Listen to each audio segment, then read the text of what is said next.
qué es lo que debemos hacer. Entonces, en todas estas situaciones en las que yo vivía, pues ya me había dado cuenta que no podía ser ateo. Nunca había dejado de creer en Dios, y cuando estaba en las peores situaciones, pues me acordaba de esa creencia. Y entonces me sentía que había una parte de deshonestidad en mí. Si cuando estoy mal me acuerdo de Dios, pues tengo que acordarme de cuando estoy bien. Pero entonces, ¿quién es Dios? ¿Quién es Dios para mí? ¿Por qué creo en Él y por qué lo tengo presente? Y si Dios existe, ¿qué es lo que quiere Él de mí? ¿Cómo debo yo vivir? Si Él existe, pues mínimamente debió haber dejado alguna cosa con algunas normas para uno saber cuál es la forma correcta de vivir. Porque si no, pues ¿a quién seguimos? Y cada quien se inventa sus leyes y sus normas, y para mí nunca nadie fue, digamos, merecedor de que yo lo reconociera como una autoridad para mi vida. A mí nadie me va a decir cómo debo vivir yo mi vida. El único que podría hacerlo es Dios, pero Dios no me habla a mí en sueños, ni me habla a mí en visiones, y si lo hiciera no creería que es Él, pensaría que me estoy volviendo loco y me tomaría una pastilla. Siempre he sido muy racional en eso, porque además soy escritor y tengo mucha imaginación, y de mi imaginación es que escribo mis historias. Entonces, si yo rompo el límite entre esa imaginación y la racionalidad que me da conexión con la realidad, pues ya estaría totalmente desquiciado, demente, loco, ya no sabría qué es lo real y lo irreal. Entonces, para mí ha sido muy importante hacer como esa distinción. Una cosa es la fantasía en la que yo vivo en mis libros, y otra cosa es la realidad a la que yo me acerco con total raciocinio para poder hacer esa distinción. Y si Dios existe, es real, y entonces si es real tiene que haber unas consecuencias reales, y el raciocinio que Dios me dio me tiene que dar la posibilidad de que yo racionalmente me acerque a esa realidad de la divinidad. Y todo esto se conjugó en un momento en el que escribí un libro. Empecé a escribir un libro basado en unas teorías que tienen los cristianos fundamentalistas, que son un grupo realmente minoritario en Estados Unidos, que de hecho la palabra fundamentalista nació ahí. Hoy en día dicen los musulmanes son fundamentalistas, pero el fundamentalismo nace en este grupo cristiano en el siglo XIX en Estados Unidos. Y ellos lo que defienden es la infalibilidad de la Biblia. Es decir, para ellos, si uno toma la King James, que es la Biblia en inglés protestante, y la lee y la entiende literalmente, palabra por palabra, es científicamente correcta y es la palabra de Dios. A mí de entrada ese argumento me parece absurdo, porque es una traducción de traducción. ¿Cómo voy a leer yo literalmente algo si es una traducción de una traducción? Ni siquiera estoy leyendo el lenguaje, el idioma original. Y además ningún libro, como escritor lo sé, ningún libro se puede leer literalmente. Si yo escribo poesía o si yo escribo prosa, yo estoy tratando de hacerle llegar al lector un mensaje que va más allá de las palabras que estoy utilizando. Y ese es el esfuerzo del escritor, de coger las palabras y tejerlas una tras otra y darles la forma correcta para que puedan transmitir algo más allá de lo que uno dice con solo las palabras. Entonces, si yo tomo un libro como El Quijote, o peor aún, Paradiso, y lo leo de forma literal, pues no voy a entender absolutamente nada. Entonces, pero viendo los argumentos de estos cristianos, me pareció que era una buena excusa lo que ellos hablaban para desmentir muchas cosas, pero sobre todo para dar difusión de información científica. Entonces, por ejemplo, cuando ellos dicen tal parte de la Biblia ya nos decía hace 2000 años la primera ley de la termodinámica. Entonces yo tomaba eso y decía, bueno, primero que todo, ¿qué es la termodinámica? ¿Quién planteó la primera ley? ¿En qué época? ¿Cuál es el contexto histórico? ¿Qué dice la primera ley de la termodinámica? ¿Cómo se aplica?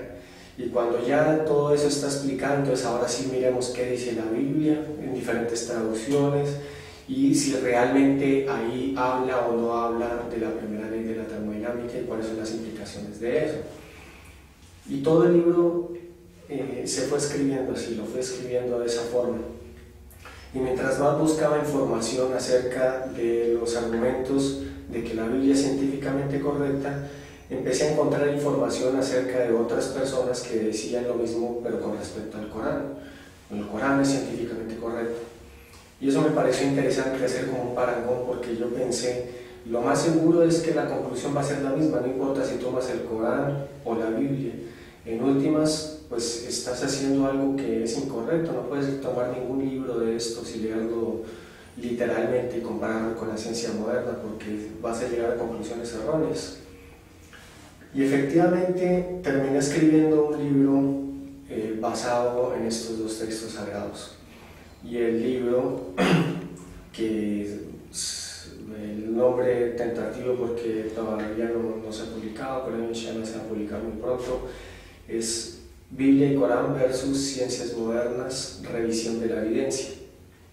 Y no es un libro religioso, es un libro de divulgación científica. Pero ese libro me llevó a mí hacia el Islam, o sea, fue el camino que Allah escogió para que yo por fin encontrara el camino. Todas las cosas que conté antes fueron como, digamos, muy brevemente, muy resumidas, una serie de situaciones que me fueron enfocando y le fueron dando forma al asunto. Pero hacía falta como esa parte de la racionalidad, ese análisis racional que fue a través de ese libro. Lo interesante del libro es que yo encontré que de todo lo que dicen de que la Biblia es científicamente correcta, más del 90% es totalmente falso. Pero de todo lo que dicen que el Corán es científicamente correcto, más del 50% es posible o verdadero. Y lo que más me sorprendió fue la parte de la formación del embrión del feto humano, cómo está declarado en el Corán. Y yo dije, aquí esto hay una cosa bien extraña y quiero saber más al respecto. Y en esa investigación de saber más al respecto, de buscar más libros y de buscar el Corán para leerlo en español, etc., sucedieron otras cosas en mi vida que ya me hicieron pensar que efectivamente yo estaba muy mal y que lo que yo pensaba que era mi vida no era realmente una construcción de vida, y además que lo que yo siempre había pensado que era capaz de dirigir mi vida y tenía unas normas claras de ética, pues a la final eran mis reglas y cuando yo quería podía romperlas. Y de romper reglas pues ya se me había trastocado todo lo que era mi ética y ya mi vida no sabía ya para dónde iba. Y encontré que el Corán era esa guía que yo estaba, que yo había pensado que si existía Dios pues tenía que haber dejado una guía, y esa guía no puede ser la Biblia, que pues ya no podíamos confiar en ella. Cuando veo que el Corán es una guía en la que se puede confiar y llego a la firme conclusión de que el Corán no pudo haber sido escrito por un ser humano, que el Corán tiene que ser la palabra de Dios, en ese momento dije, pues la verdad no estoy muy convencido de que pueda ser musulmán porque nunca he sido religioso, no creo que lo vaya a ser, pero estoy convencido de que esto es la verdad y si quiero ser consecuente con esa conclusión pues tengo que ser musulmán. Es decir, quizá nunca sea un musulmán practicante, pero no puedo no ser un musulmán. Y fue cuando busqué una mezquita. Alhamdulillah, llegué a la mezquita de Estambul, en Bogotá, mi ciudad, en Colombia, y allí empecé tomando un cursito de árabe, y en pocas semanas ya le dije yo al imán, bueno, yo lo que quiero es ser musulmán, aunque creo que nunca voy a ser uno bueno, pero por lo menos si me muero prefiero morir como un mal musulmán que como un no musulmán. Y él me dijo, no, tranquilo, que malos musulmanes no existen, y no me dijo nada más.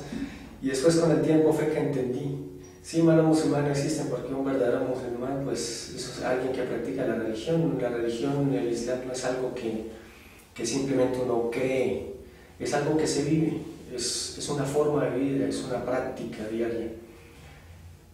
Y así fue como hice mi shahada y empecé en el camino del Islam. Alhamdulillah, hoy en día pues he tenido la oportunidad de conocer a hermanos que tienen mucho conocimiento y aprender de ellos y compartir con ellos. Y pues le doy muchas gracias a Allah Subhanahu wa Ta'ala porque me mostró el camino, me dio la luz y eso transformó por completo mi vida. Transformó tanto mi vida que yo a mi hermana nunca le hice el agua porque ella estaba en una situación muy difícil, no quería presionarla para nada, ella emocionalmente estaba muy mal. Pero ella vio los cambios en mi vida y le impresionó tanto los cambios de mi vida que 6 meses después de que yo hice mi shahada, ella me llegó con la sorpresa: no, yo quiero ser musulmana, y hizo la shahada sin que yo ni siquiera le hubiera dicho una palabra del Islam.